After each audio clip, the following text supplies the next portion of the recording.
Paul Rossi here, 910 Drones, and Sergeant Rick Smith with the Antioch Police Department. Sergeant Smith is going to give us a playback of how his department used a drone in order to support indoor environment clearing after a burglary at a local business. Sergeant Smith? All right, we received a call of a alarm at a local gas station convenience store. Officers on scene arrived and found one of the windows had been smashed out, and there was glass and debris all around. This opening was too small and too hazardous for us just to put a canine in, because we can't get the handler in through the window as well. And the actual key holder was about an hour out to be able to get on scene to let us in. So the decision was made to use one of our Mavic Airs equipped with the Fox Fury D3060 lights, which lets it fly into dark and dim spaces very well. So using the air, the intent was to go in and clear to make sure no suspects or persons were hiding inside. This being an officer safety issue, because the worst we want to encounter is me sending my guys in to a guy laying in wait and possibly injuring my officers or some type of confrontation. So it was easier to send in the drone to go through, and he went ahead and cleared the entire building, or the storefront part of it. And then we did encounter one obstacle.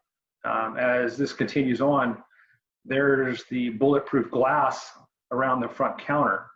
You can see the opening down below. There's no way this drone's going to fit through the opening, but he panned around, was able to identify about an 18 to 24 inch opening at the top of the glass that allowed him to fly up and over.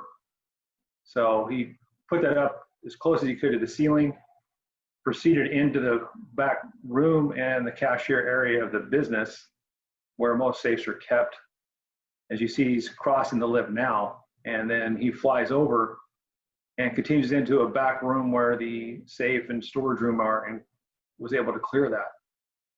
So this continued on through, and this allowed to give us the valuable intel when the owner got there, that we knew that no one was visibly hiding for us, that we don't know, they could have been confined in another space, but he continued to keep flying through the business. We were also getting live video feed through our video system, our system that we use through air data, and that was allow us to see what he saw at the same time.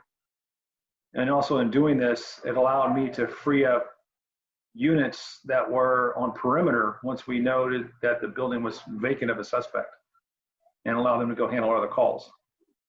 We're a medium-sized city, and on Graveyard, we have possibly 9 units, sometimes 10 units available for calls with 2 supervisors, a corporal and a sergeant. So our resources are sometimes spread thin, and this was tying up 4 to 5 units, half of our force that was working that night.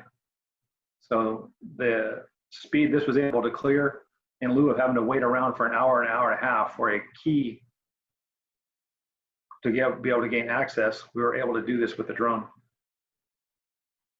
Right now he's going into the back room, and it does create some kind of hazards, and things to think about are you need to pan up to see if there's anything low hanging. A lot of times they'll have signage, streamers, or other things hanging from the ceiling that can interfere with the props.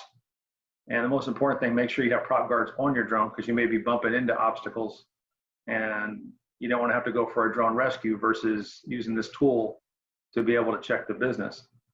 So at the same time, the pilot needs to be methodical in how they're flying and do the 360, check the area, check their perimeter, and try not to get themselves in a position where the drone's not going to be able to be recoverable or brought back out on its own power. But if you come into some point where you encounter a locked, closed door, but you've cleared 99% of the rest of the business, you can actually park this drone or perch it in a location and keep eyes on that door, so as officers are making entry, they have the ability to make sure that door is secure. And if someone does try to flee out that door, they're able to identify and or see it. Some considerations are, this isn't something you can't do cold stick, as we call. This is a mission that you need to practice. And this is also where training comes into play.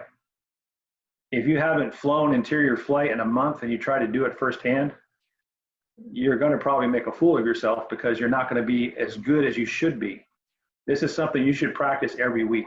I myself, I'll drop the patrol car windows and fly through my car windows and get in and do a 360, or I'll fly through certain rooms of the police department. On my downtime, I get yelled at sometimes by my wife, but I'll fly through the house just to get my skill set to make sure I'm able to do that. Perches, and then start practicing perching, and be able to address emergencies that may come across. I'll purposely fly mine to the limits of the battery to kind of create an anxiety level to bring myself up, knowing I got to get out. Regardless of how good you are, that anxiety level is going to get created. And some of the best training techniques and training skills come about is when you have anxiety kicking in, when you have that panic, fight or flight syndrome kicking in. Yes, you're not fighting. Yes, you're not running. But at the same time, you are in a panic state because you're flying a drone. Everyone's watching you. You're the pilot, and they're waiting for you to make a mistake. You want to be the top of your game every time. And the only way you can be the top of your game is practice, practice, flight, train. As I always refer to it, and I have in the past, burn batteries. It doesn't take anything to charge a battery. If a life is lost, you'll never get that life back. And this is something you can actually save a life in doing. As you see, as you're flying through this business, there are so many hiding spots in here that an officer can be ambushed. And as we often call in technical terms, fatal funnels. There are so many fatal funnels in this building just by narrowing things down. It's unbelievable. We'll continue flying through here. Some things to think about and try to close this out and to think for yourself, for your training programs, is create a scenario that is almost unorthodox and fly that scenario. So when you come into the easy scenarios, they are easy. You've already flown the difficult ones, and at the same time, it also gives you the confidence to do what you're seeing being done here. Some pilots don't get that ability or that chance to do this interior flight. We do this on a regular basis, and the reason behind him being so solid in making this flight is we train extensively on interior flight. Different scenarios, everything from vehicles to residences to businesses, even into fields where you have obstructions of trees and limbs and things of that nature. It makes you start thinking out of the box again about what you need to look for. So I can't reaffirm even more. You have to train. If you don't train with this stuff, it's muscle memory. It's almost as good as your firearm. You can't just pick up the gun and hit the target every time. If you don't train, you're not going to be able to pull that out of the holster. You're not going to be able to hit that target. And especially when the proverb of everything hits the fan, you're going to panic. Same here. You will panic if you don't train what your mission is and make this part of your training regularly. As you can see, the pilot standing right outside the window. He's comfortable to move everyone up to the window because we know that area is clear. And as you can also see, the officers are waiting for him to make that mistake. So the pressure's up. As I can reaffirm again, train, train, train. That's my motto with my team. That's kind of how we carry through business. Thank you, Sergeant Smith, for sharing that information with us regarding this indoor flight situation that your officers responded to. You made the great point, training. Whenever you're operating in new environments, training is key. So thank you very much, Sergeant Smith.